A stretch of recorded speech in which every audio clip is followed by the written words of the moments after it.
നമ്മൾ ബിജുവട്ടം പോയതിനു ശേഷം ഒരു പൈസ കയ്യിലില്ലല്ലോ.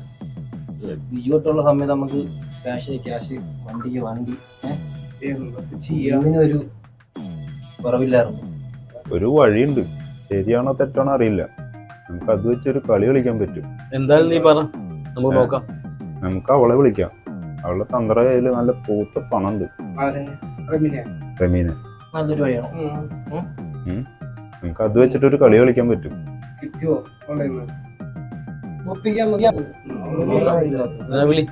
വിളിക്കാല്ലേ? വിളി.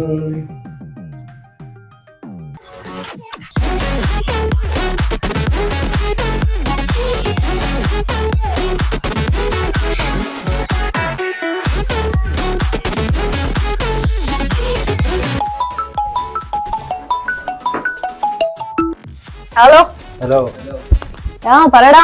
നീ എവിടെ നിന്ന് വിട്ടാറ്? ഞാൻ ഇവിടെ ബാറിലാന്ന്. പറ, വീട്ടിനടുത്തുള്ളത്. എന്താ വിശേഷം? ഇന്ന് നമ്മള് പയ്യന്മാരിലൂടെ കൂടുന്നുണ്ട്, നീ വരൂലേ? ഞാൻ ഓൾറെഡി നല്ല വൈബിലാണ്, നല്ല ഹൈ ആണ്. ഇതൊക്കെ ഒഴിവാക്കി നീ വാ, നമ്മ സെറ്റ് ചെയ്യാം. വരൂലേ? എല്ലാരും ഉണ്ടോ? എവിടെ, നിന്റെ വീട്ടിലാ? ശരി, ഒരു ഹാഫ് ആൻ അവർ സമയത്തോ, ഞാൻ കുറച്ചൊന്ന് ഫ്രഷ് ആയിട്ട് വരാം. Okay okay.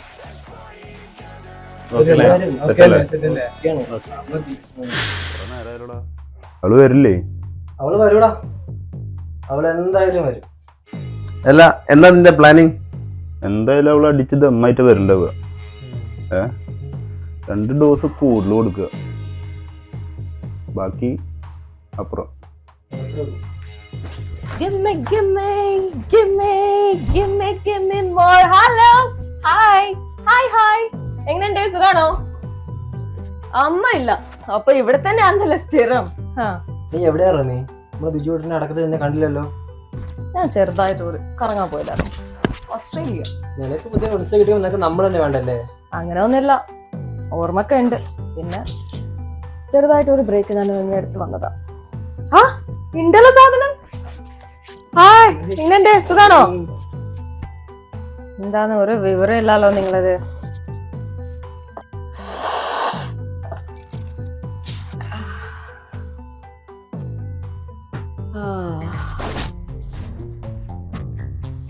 എന്താ പിന്നെ വേറെ എവിടെയും കാണുന്നില്ലല്ലോ നിങ്ങള്? ഇവിടെ തന്നെയാന്നല്ലേ സ്ഥിരം? ഇതെന്താ? അല്ല, ഇത്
വേണോ, സ്കൂൾ കുട്ടികൾക്ക് മരുന്ന് കൊടുക്കുന്നത് നിർത്തിക്കൂടെ? മെമ്പറെ, താനും തന്റെ പീറപ്പാട്ടി ഇന്ന് എന്റെ കാൽ കീഴിലാ. പിന്നെ നാട്ടുകാര് തെണ്ടുകള് പോകാൻ പറ. താൻ എന്ത് വർത്താനായി പറയണേ? ഞങ്ങൾ ഈ നാട്ടുകാരാണ്, ഞങ്ങൾ ഈ നാട് കുട്ടിച്ചോറാക്കാനാ ഈ വന്നിരിക്കണേ. ഷമീറേ, എന്താണ് വിചാരം? മെമ്പറേ വീട്ടിൽ പോ.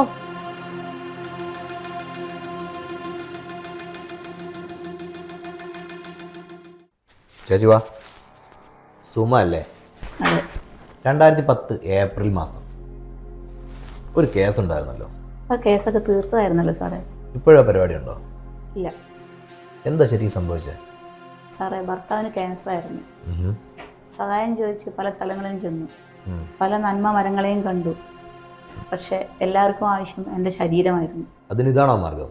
പെട്ടെന്ന് പണം ഉണ്ടാക്കാൻ വേറൊരു മാർഗം കണ്ടില്ല സാറേ. നിനക്ക് എവിടെ നിന്നാടിയാ സാധനം കിട്ടുന്നത്? ബിജുവാ സാറേ. ബിജു, ആ കാട്ടിലെ വിചാരം. അതെ സാറേ. നിനക്ക് ഇപ്പോഴാ പരിപാടി ഉണ്ടോടി? ഇല്ല സാറേ, ഞാൻ ആ ഭർത്താവ് മരിച്ചുകൂടിയ പരിപാടിയൊക്കെ നിർത്തി സാറേ. ഞാനിപ്പോൾ കുടുംബശ്രീയൊക്കെ ആയിട്ട് മുന്നോട്ട് പോകുന്നു. അടങ്ങി ഒതുങ്ങി കഴിഞ്ഞോണം. ഇനി ഇതിന്റെ പേരിൽ ഇതിന്റെ അകത്തോട്ട് ഇനി കയറാൻ ഇടവരരുത്, മനസ്സിലായോ? അല്ലേ അവിടെ പറഞ്ഞിട്ടേക്ക്.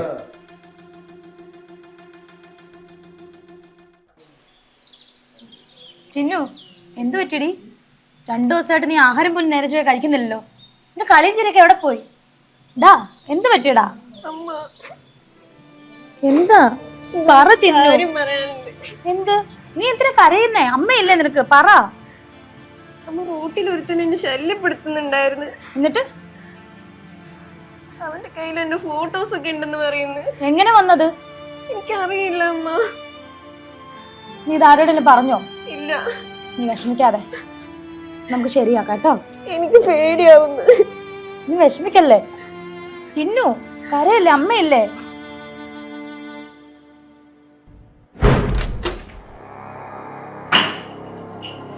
ഫോൺ മേടിക്കടാ അവന്റെ കയ്യിന്ന്.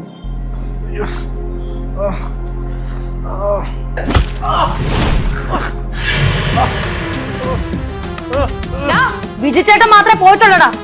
എന്റെ കുടുംബത്തെ സംരക്ഷിക്കാനും രക്ഷിക്കാനും എനിക്കറിയാം. കൊല്ലടാ അവനെ.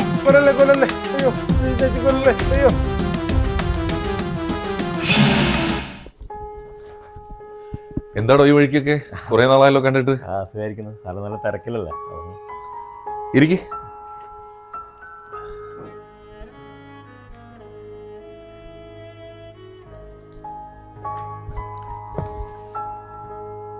എന്തൊക്കെയാണ് വിശേഷങ്ങൾ? സുഖമായിരിക്കുന്നു സാറേ. ഞങ്ങൾ വന്നത് ഞങ്ങളുടെ പഞ്ചായത്തിൻ്റെ ഒരു ആവശ്യമായിട്ടാണ്. ഈ ലഹരിയുമായി ബന്ധപ്പെട്ടിട്ട് ഞങ്ങളൊരു ക്യാമ്പയിൻ അടുത്ത ഞായറാഴ്ച ഒരു 10 മണിക്ക് വെച്ചിട്ടുണ്ട്. അപ്പോൾ സാറൊന്ന് വന്നിട്ട് അത് ഉദ്ഘാടനം ചെയ്ത് തന്നിരുന്നെങ്കിൽ വലിയ ഉപകാരമായിരുന്നു. വരുന്ന ഞായറാഴ്ച മെറാനെ ഞായറാഴ്ച 10 മണിക്ക് നമുക്ക് എന്തെങ്കിലും ഞായറാഴ്ച മോർണിംഗ് ഒരു ഇനാഗ്രേഷൻ പ്രോഗ്രാം ഉണ്ട്. ഒരു 9:30-10 മണിയാകുമ്പോൾ കഴിയും. അത് 10 മണിക്ക് കഴിയില്ലേ? മോർണിംഗ് അല്ലേ? 10 മണി. ഓക്കെ, ഇത് എത്ര മണിക്കാണ്? 10 മണിക്കാണ്. നമുക്കൊരു 11 മണിയൊക്കെ ആകുമ്പോൾ അതിന് മുമ്പേ ഞാൻ എത്തിക്കോളാം. ഓക്കെ ഓക്കെ ഓക്കെ, അത് എത്താം. ഞാൻ വരാം, തീർച്ചയായിട്ടും വരാം. ആരാ നോക്കൂ. ആ വരാൻ പറയും. ഡൊമിനിക്, എന്തായടോ തന്നെ ഏൽപ്പിച്ച കേസ്? സാർ, ആ കേസിന്റെ ചുരുളഴിയാൻ പോവുകയാണ് സാർ. പകൽ മാന്യന്മാരായി നടന്ന പലരുടെയും മുഖംമൂടി അഴിഞ്ഞു വീഴാൻ പോവുകയാണ് സാർ. എന്നെ ഏൽപ്പിച്ച കേസ് ഞാൻ ഭംഗിയായി നിർവഹിച്ചിട്ടുണ്ട്. ബാക്കി സാറിനും പോലീസിനും നോക്കാം. ദഫായി.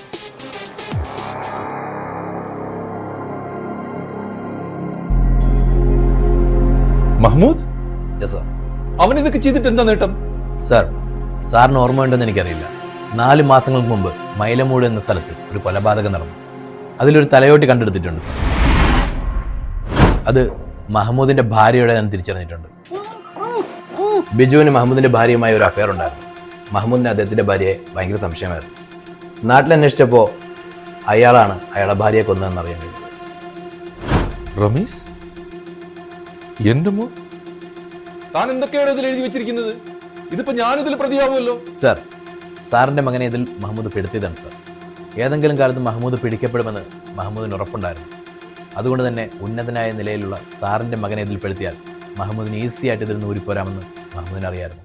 സാർ, 6 മാസങ്ങൾക്ക് മുമ്പ് ഡൊമിനിക് സാറിന്റെ ഭാര്യ മരിച്ചവരും സാർ അറിഞ്ഞല്ലോ. അറിയാം, അതിന്റെ കേസ് അന്വേഷണം നടന്നുകൊണ്ടിരിക്കുകയല്ലേ. 4 പയ്യന്മാരുടെ പുറകെ പോലീസ് ഉണ്ടല്ലോ. അതിന്റെ പിന്നിൽ മഹ്മൂദാണ് സാർ. ഇതൊക്കെ ചെയ്തിട്ട് മഹ്മൂദിന് എന്താ നേട്ടം? സാർ, ആട്ടിൻ തോലഞ്ഞ ചെന്നായാണ് സാർ അവൻ. അവന് വളരണമെങ്കിൽ അവൻ ബിജു മരിക്കണം. അതിനുവേണ്ടി അവൻ ബിജുവിനെ കൊന്നു. സമൂഹത്തിൽ ഉന്നതനായതുകൊണ്ട് അവനെ ആരും സംശയിക്കുകയില്ല. അതിനിടയിൽ പാവം ഭാര്യ.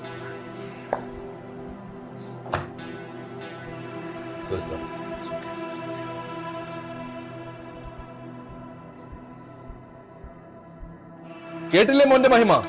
എന്റെ രാഷ്ട്രീയ ഭാവിയാണ് ഇല്ലാതായി പോകുന്നത്. നീയാണ് ഇതിനൊക്കെ വളം വെച്ചു കൊടുക്കുന്നത്.